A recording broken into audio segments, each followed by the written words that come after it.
উদাহরণ যেমন এখন বিভিন্ন আমাদের এমপি মন্ত্রী বলেন, বিভিন্ন সোশ্যাল মিডিয়ায় দেখা যায় বলছে যে এই মুসলমানদের মেয়েদেরকে বস্তাবন্দি করে বাড়ির মধ্যে রাখতে চাই। নাউজুবিল্লাহ বলবেন না? আচ্ছা, আল্লাহ রসুল সাল্লাল্লাহু আলাইহি ওয়াসাল্লামের সময়ে পর্দার কথা এটা কি কোনো মোল্লা মৌলবীর কথা নাকি আল্লাহর কথা? আল্লাহর কথা। তা আল্লাহর কথা এটা মৌলবী সাহেব, ফকিহ সাহেব, মুফতি সাহেব, মুহাদ্দিস সাহেব এগুলো জাতির কাছে জানিয়ে দিচ্ছেন যে কথাটা শুধুমাত্র কেবল ওনারা হচ্ছে উপস্থাপক, কথাটা হচ্ছে আল্লাহর, কথাটা হচ্ছে রসুলের। এই কথা যদি বলছে পর্দা করার জন্য বলা হয়, নামাজ পড়া সুন্নত নাকি ফরজ? এই যে আমরা 5 ওয়াক্ত নামাজ পড়ি, এটা কি সুন্নত নাকি ফরজ? পর্দা করা সুন্নত নাকি ফরজ? তো ফরজ বিধান কি দুইটা কি এক নাকি ভিন্ন আছে? একটা নামাজের মাধ্যমে ফরজ আদায় করতেছি, আর একটা কাপড় দিয়ে আমার শরীরের আবরণগুলিকে ঢাকিয়ে আর একটা ফরজ আদায় করতেছি। প্রত্যেকটি ফরজ সমান।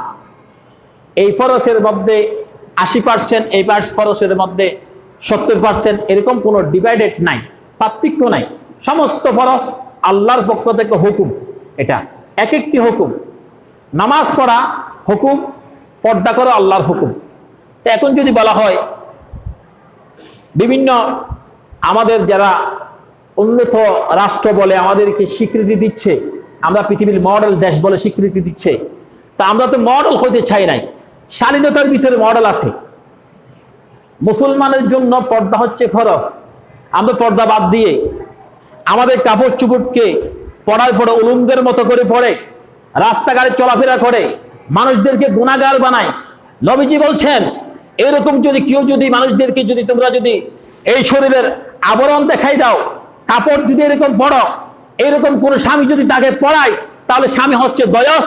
আর যে মহিলা পড়বেন এই মহিলার সাথে তার সাথে এরকম যদি সংসার যদি করতে থাকে, তাহলে স্বামীও জাহান্নামে যাবে, মহিলাও জাহান্নামে যাবে।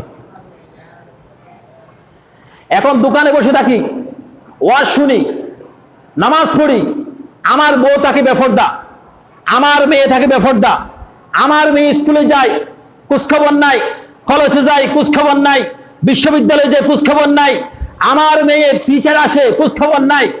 এখন আমি 3 ঘন্টা পরীক্ষা হয়, 3 ঘন্টা পরীক্ষার মধ্যে আমি গিয়ে জাম করি, স্কুলে কলেজে বিশ্ববিদ্যালয়ে জাম করি। এই যে 365 দিনের মধ্যে একদিন আমি পরীক্ষা হয়েছে, এই পরীক্ষার মধ্যে গিয়ে আমি চাপ দিলাম, টিচারদেরকে আমি প্রেশার ক্রিয়েট করলাম।